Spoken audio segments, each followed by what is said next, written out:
Demi mengusir kekeringan, suku Maya melumuri budak dengan bahan bakar, menikamnya, lalu mengambil jantungnya hidup-hidup. Usai dipersembahkan, jantung itu dibakar di piring elang agar rohnya sampai ke Dewa Matahari. Kemudian jasad budak itu dilempar dari altar. Ritual bertahun-tahun ini membuat anak tangga altar menghitam. Saat tubuh budak jatuh, warga Maya bersorak sementara korban lain gemetar. Ritual kejam ini bukti religi berdarah mereka. Saat dia dipaksa berbaring di altar dan pisau imam siap menghujam, gerhana matahari tiba-tiba muncul. Fenomena aneh itu membuat orang Maya panik ketakutan. Imam Agung hanya bisa segera menenangkan rakyat. Terlihat ia melantunkan mantra dengan suara lirih. Tak lama kemudian, langit yang gelap kembali menjadi terang. Suku Maya percaya Dewa Matahari puas dan upacara ini akan mengusir wabah penyakit, sehingga rakyat bersorak gembira. Hal ini membuat Gawal selamat, namun yang menanti mereka bukanlah kebebasan, melainkan perburuan yang jauh lebih menegangkan. Gawal dan yang lainnya dibawa ke lapangan tembak, lalu diberitahu bahwa jika mereka bisa berlari sampai ke ladang jagung di seberang, mereka boleh pulang dengan selamat. Namun mereka harus tetap mempertaruhkan nyawa demi menghindari berbagai serangan maut dari orang-orang Maya yang terus mengejar dari belakang.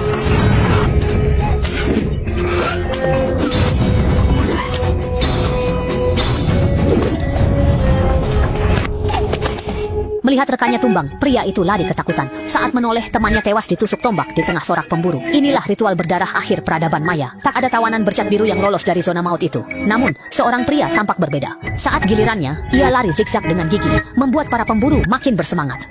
Ia lincah menghindari semua lemparan tombak. Aksinya menarik perhatian kepala suku. Namun ia akhirnya dijatuhkan pedang berat. Saat putra kepala suku hendak menghabisinya, seorang tawanan bangkit menyeret pemuda itu.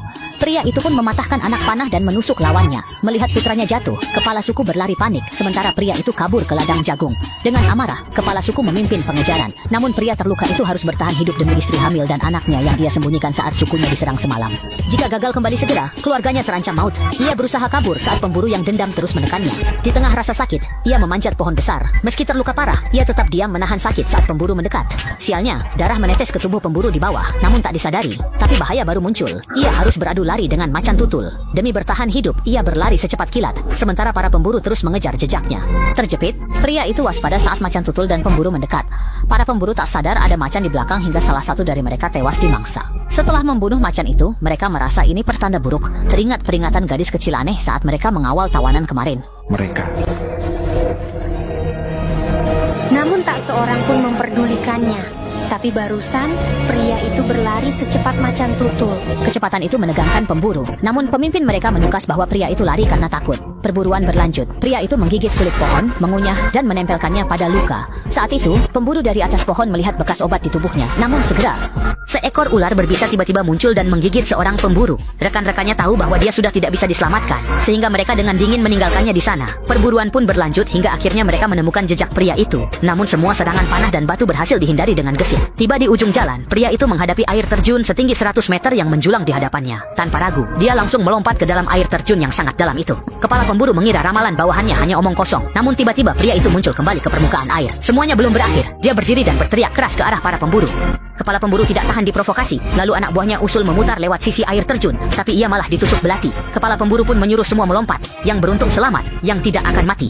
Pria itu lari ke hutan tapi terburu-buru hingga jatuh ke rawa. Semakin ia meronta, semakin cepat ia tenggelam sampai hampir seluruh tubuhnya terbenam. Namun ia tidak menyerah, berjuang mati-matian hingga akhirnya bisa keluar dan mengatur napas. Saat berdiri untuk lanjut lari, ia terpikir, jika ini hutannya, mengapa tidak habisi saja mereka? Begitu orang Maya mengejar, Rudy sudah memegang bungkusan dan langsung melempar senjatanya.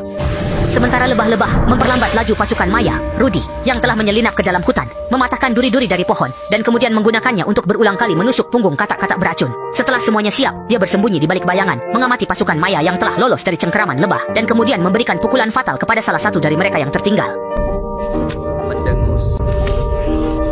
Racun kata itu dengan cepat menyebar ke seluruh tubuh pria tersebut, tetapi dia... Teriakan pria itu sebelum mati terdengar rekannya di depan, yang langsung berbalik. Saat itu dia melihat Rudy bersiap mengambil senjata. Begitu saling tatap, suasana mendadak tegang. Di jalan sempit, yang berani akan menang. Kebencian mereka sudah tak terdamaikan. Keduanya menerjang satu sama lain. Saat kapak hampir mengenai kepala Rudy, dia membungkuk dan luput dari serangan maut orang Maya itu. Meski terluka saat sliding, Rudy tetap memungut senjata di tanah. Memanfaatkan momentum, ia segera berbalik dan menghantam lawan dengan palu berat. Suku Maya itu tertegun lalu berlutut. Tak ragu, Rudy langsung menghabisinya. Tiba-tiba hujan deras turun. Teringat sesuatu, Rudy mengabaikan lukanya dan bergegas pergi. Di sana, ia melihat anak istrinya yang disembunyikan dalam lubang, mulai terendam air. Rudy pun segera menolong mereka keluar. Namun, para pengejar dari suku Maya kini semakin mendekat. Demi keselamatan keluarganya, Rudy terpaksa mengalihkan perhatian musuh. Tetapi karena terlalu khawatir, ia menjadi tidak fokus sehingga berhasil dikejar oleh pemimpin suku. Sebelum sempat bereaksi, dadanya tertembus panah. Dengan rasa tidak rela, Rudy menahan sakit yang luar biasa dan bangkit kembali untuk mematahkan anak panah di tubuhnya sambil menatap tajam ke arah musuh. Sang pemimpin yang tidak mau melepaskannya langsung menerjang ke depan, tanpa menyadari bahwa ia telah masuk ke dalam perangkap yang sudah disiapkan oleh Rudy. Ketika dua orang maya di belakangnya tiba, pemimpin mereka sudah tidak bernyawa. Melihat hal itu, Rudy pun langsung berlari sekuat tenaga. Awalnya, kelompok yang datang berjumlah belasan orang, namun kini hanya tersisa 2 orang saja. Dengan penuh amarah, kedua orang maya itu segera mengejar Rudy, hingga mereka semua tiba di tepi laut. Ketiganya pun tertegun melihat pemandangan di depan mata mereka. Orang-orang maya itu tak lagi memiliki keberanian seperti sebelumnya, karena yang muncul di hadapan mereka adalah kapal-kapal raksasa. Hal itu belum pernah mereka lihat. Mereka pun mendekati para pendatang di pantai. Rudy tetap waspada demi keluarganya di lubang. Saat kembali, istri dan anaknya selamat, bahkan bayinya telah lahir. Usai badai, Rudy membawa mereka ke hutan lebat, menatap kapal raksasa. Ia tahu peradaban maya akan segera digantikan. Namun itu bukan urusannya lagi, karena hutan di depan adalah rumahnya.